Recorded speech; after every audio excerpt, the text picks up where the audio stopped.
And I'm back. Happy Monday to you all. I hope you had a wonderful day to start your week. I am Amelia Coalition. I am your friendly reflexologist, Reiki master, and most importantly, life coach.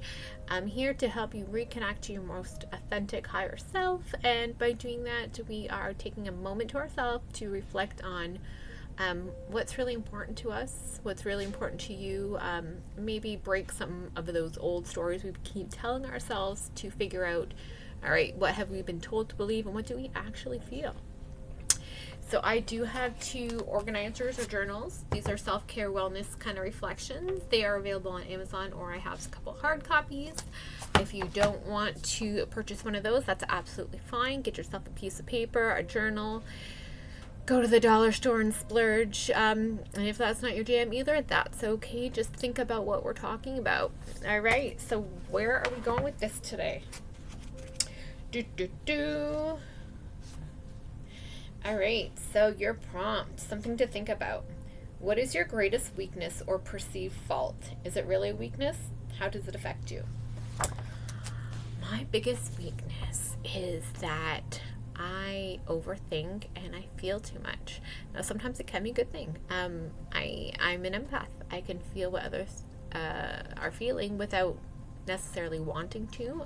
Before I kind of figured out some boundaries, it was exhausting and overwhelming. But at the same time, I like being able to do that because when I'm in conversation with someone or when someone's trying to explain something to me, I can really feel it. I can feel what they're saying, and then when it's time, I can give those back, and I don't have to take it with me. Overthinking, yeah, I mean, it's a blessing and a curse. I do think of things from all angles, and I can convince myself that any one of them are right, because usually there is more than one right way. There's no end all or be all of anything, and I like to look at it from all angles. It does let me have a more open mind so I can appreciate where other people are coming from. Not necessarily feel the same way, but I can definitely appreciate it. So those are my greatest weaknesses, just because it's emotionally exhausting, and I know sometimes it's none of my business what people are feeling. But at the same time, I do use them as strengths, so they're not necessarily weakness. So what are yours? Do you give too much? Do you give more than you have to give?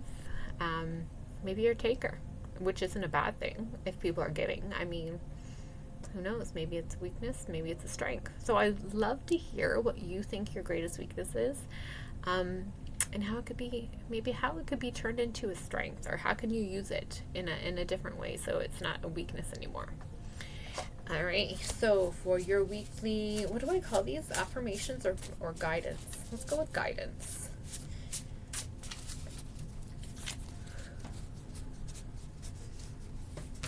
All right, here she goes.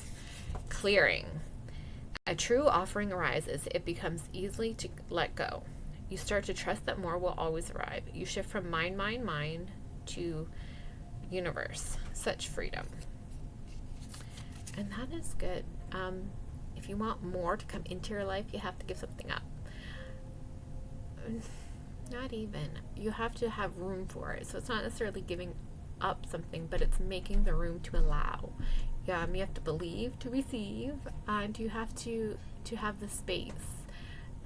If you're wanting mounds of abundance and money, but all you can think about is how good you are at being poor, you're not having the space for it. So it's time to let go of some of those kind of old thoughts and behaviors. So clear some space for what you want and get on with it. All right, have a great week.